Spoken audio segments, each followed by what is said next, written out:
Papaïla, mon chéri, le rêve du voyage au royaume des fourmis.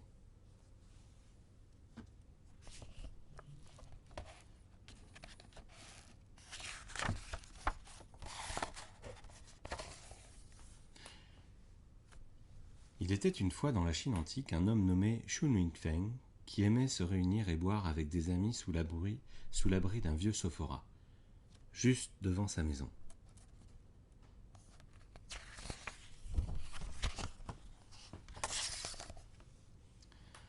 Un jour, deux de ses amis aidèrent Shun Wingfeng, ivre, à se reposer sous l'auvent du pavillon et attendirent son réveil. Plongé dans un profond sommeil, Shun Wingfeng entrait au pays des rêves.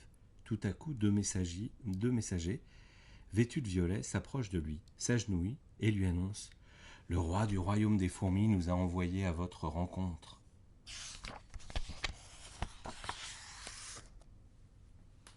Il suit, malgré lui, les deux messagers qui l'emmènent vers un carrosse magnifique. Dès qu'il monte dans le carrosse, les 4 chevaux se mettent à galoper et s'engouffrent dans une caverne juste au-dessous du vieux sophora. Shun Wingfeng reste bouche bée de voir que dans cette caverne, les montagnes, l'eau, les plantes et les bois sont totalement différents de tout ce qu'il avait pu voir au dehors jusqu'à présent. Le carrosse s'arrête devant la porte d'une ville. Shun Wingfeng lève la tête et aperçoit quelques mots gravés en grand sur une tablette au-dessus de la porte. Royaume des fourmis.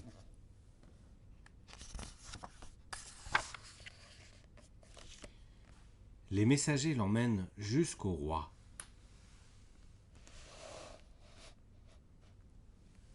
Le roi l'invite à assister aux manœuvres des soldats et se vante. Nos armées sont très puissantes. Personne n'ose se battre contre nous. Le roi l'invite ensuite à participer à la parade militaire. Shun Wingfeng, lui aussi, monte sur un cheval, brandissant sa hallebarde avec énergie. Tous les spectateurs l'applaudissent. Shun Wingfeng se met alors à décocher des flèches qui atteignent toutes le disque rouge au plein centre de la cible. De chaque côté, les soldats battent énergiquement le tambour pour l'encourager de plus belle.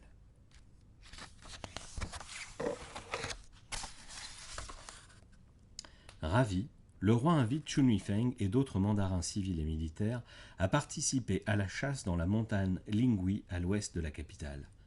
Son cheval au grand galop, ses flèches atteignant toujours la cible, Shun Wingfeng a le meilleur tableau de chasse et le roi s'en réjouit. Le roi l'emmène visiter le palais royal, si étincelant d'or qu'il en est tout ébloui. Le roi voulut marier sa fille à Shun Wingfeng qui consentit, transporté de joie.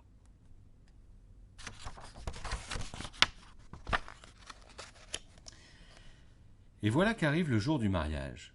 Devant l'hôtel où est logé Shun Wingfeng, défile un cortège nuptial et une troupe de chanteurs et de danseurs qui se placent en double haie.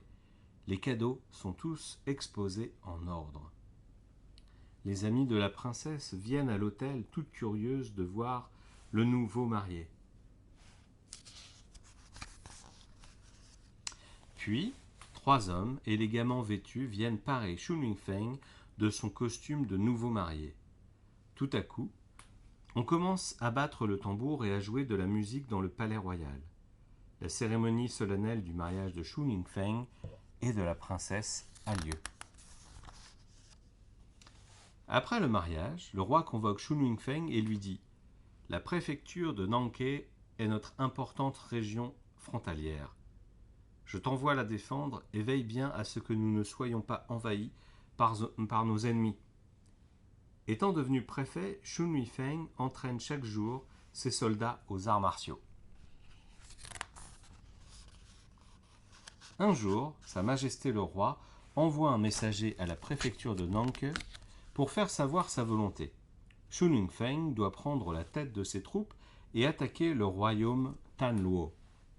Shun Wingfeng n'y tient pas, mais le roi envoie de plus en plus de messagers pour le presser de s'exécuter.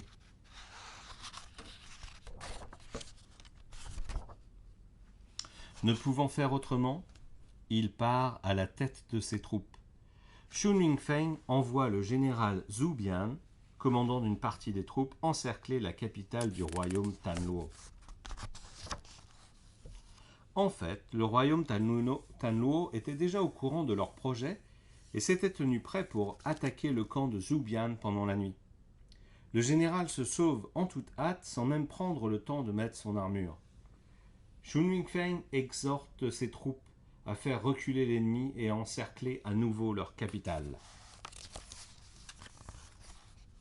Possédant une armée moins puissante, le royaume Tanluo finit par envoyer ses messagers offrir une grande quantité de présents afin de faire la paix avec le royaume des fourmis.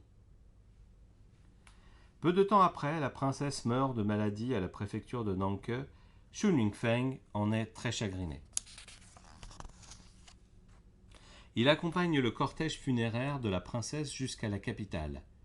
Satisfait de ses exploits militaires, le roi le retient à la capitale et lui confie une charge encore plus importante. Sa fonction est d'un degré de plus en plus élevé. Quelqu'un dit en douce au roi de veiller à ce que Xu Mingfeng, trop ambitieux, n'usurpe le pouvoir. Le roi le croit d'emblée et envoie des troupes encercler la résidence de Xu Mingfeng.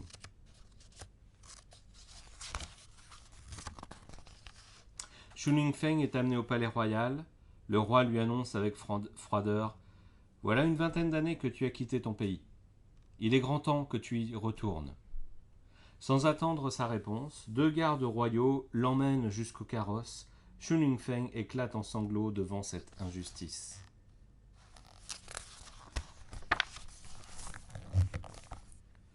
Tout à coup, une lumière apparaît devant ses yeux et le carrosse sort d'un trou.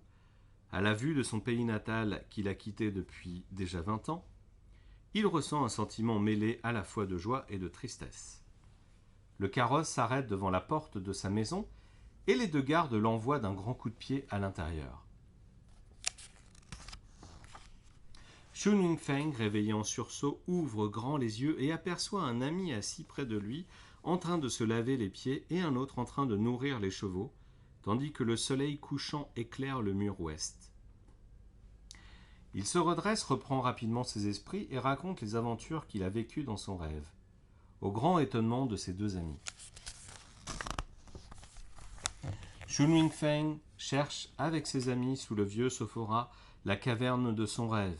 Il y trouve en effet un trou.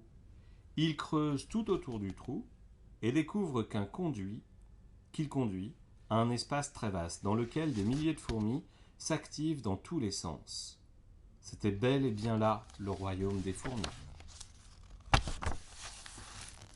Sous le vieux sophora, Xu Mingfeng continue à se réunir avec ses amis, à boire et à leur raconter son rêve au royaume des fourmis. Il se moque de ces insectes qui, ne mesurant pas leur force, prétendent avoir formé un puissant royaume, simplement pour avoir creusé un trou sous un sophora.